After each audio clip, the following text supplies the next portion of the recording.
नमस्कार। केडी कहानी voice channel में आपका स्वागत है। हमारी आज की कहानी है रिश्तों की गर्माहट। घर में घुसते ही प्रकाश ने रचना को बताया कि सुनयना कुछ दिन के लिए हमारे घर रहने आ रही है। उसके सामने कोई तमाशा मत करना।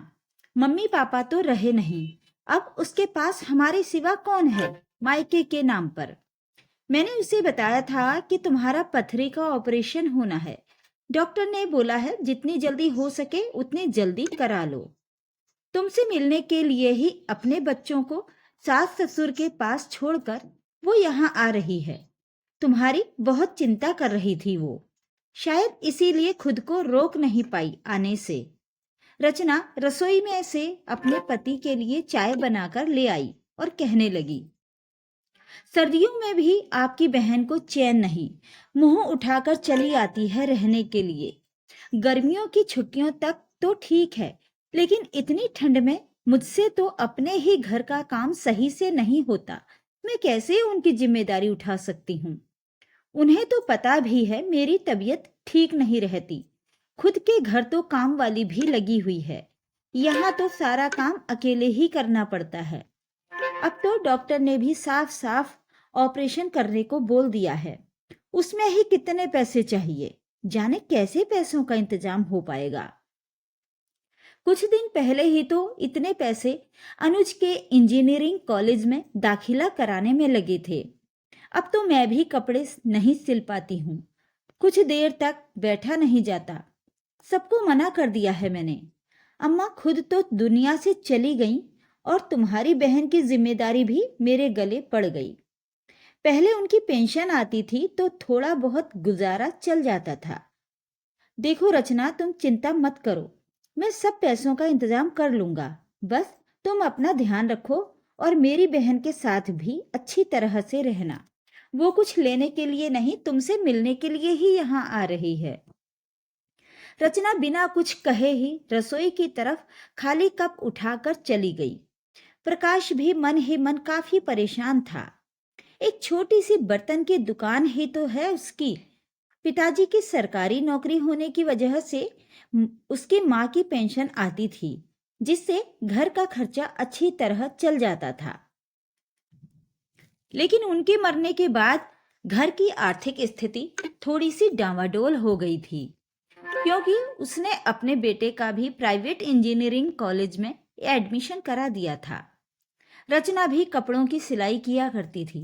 अगले दिन सुनैना आ जाती है और अपने भाई भाभी के गले लगकर मिलती है। थोड़ी देर उनके पास बैठने के बाद रचना चाय नाश्ता लेकर आ जाती है। चाय पीने के बाद सुनैना अपने बैग से कुछ खाने पीने का सामान निकालकर मेज पर रख देती है और फिर अपने पर्स में से 60,000 रुपए अपने भाई के हाथ पर थमाती हुई कहती है, भैया आप डॉक्टर से जल्दी ही भाभी के ऑपरेशन की डेट ले लीजिए। घर की परेशानियां मुझसे छुपी हुई नहीं हैं।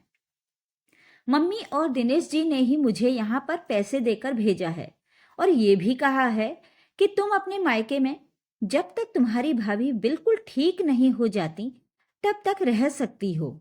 बच्चों की बिल्कुल चिंता मत करना। मुसीबत के समय भाई बहन ही एक दूसरे के काम नहीं आएंगे तो रिश्तों का फायदा क्या है। प्रकाश सुनैना से पैसे लेने में झिझक रहा था, लेकिन सुनैना ने उसका हाथ पकड़कर मजबूती से कहा, भैया ये पैसे मेरे नहीं हमारे हैं। मम्मी होती तो क्या आपको ऐसे परेशान देख पाती। मैं भी तो इस घर का हिस्सा हूं। वो जबरदस्ती अपने भाई के हाथ पर उसके मना करने के बाद भी पैसे रख देती है। रचना की आंखों में आंसू आ जाते हैं। उसे खुद पर बहुत शर्मिंदगी महसूस होती है। सुनैना उसके आंसू पोंछते हुए कहती है, भाभी आप कोई चिंता मत कीजिए, सब ठीक हो जाएगा। प्रकाश ने गहरी सांस ली और सुनैना की तरफ देखा। उसकी आंखों में कृतज्ञता थी। वो कुछ कह नहीं पाया, लेकिन सुनैना उसकी भावनाओं को समझ गई। रचना भी अब सुनैना को अलग नजरिए से देखने लगी थी। उसने मन ही मन तय किया कि अब से वो सुनैना को सिर्फ अपने पति की बहन नहीं बल्कि अपनी छोटी बहन मानेगी। अगले कुछ दिनों में सुनैना ने घर के कामों में रचना का पूरा साथ दिया। वो रसोई में मदद करती, कपड़े धोने में हाथ बटाती और जब रचना आराम करती तो घर का माहौल खुशनुमा बनाए रखती। उसने अनुज की पढ़ाई से जुड़े खर्चों के बारे में भी पूछा और ये जानकर कि प्रकाश को पैसे की चिंता थी, उसने कहा, भैया जब तक अनुज की पढ़ाई पूरी नहीं होती मैं हर महीने कुछ ना कुछ रुपए भेज दूंगी, ये मम्मी की ओर से समझ लेना। कुछ हफ्तों बाद जब रचना का ऑपरेशन हुआ तो सुनैना पूरे समय अस्पताल में रही थी। ऑपरेशन सफल रहा और जब रचना घर लौटी तो उसने सुनैना को गले लगाकर कहा, तुम सच में मेरी छोटी बहन हो सुनैना, मुझे माफ कर दो अगर मैंने कभी तुम्हारे बारे में गलत सोचा।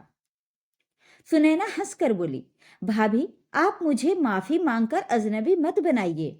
रिश्तों में जो दूरियां थीं वे अब पूरी तरह मिट चुकी थीं। घर में फिर से खुशियों की रोशनी थी और इस बार ये रोशनी सुनैना के प्यार और त्याग से आई थी। रचना के आंसुओं से उसके मन की सारी कड़वाहट धुल गई थी। वो अपने पति से भी आंख नहीं मिला पा रही थी। Please like, share and subscribe.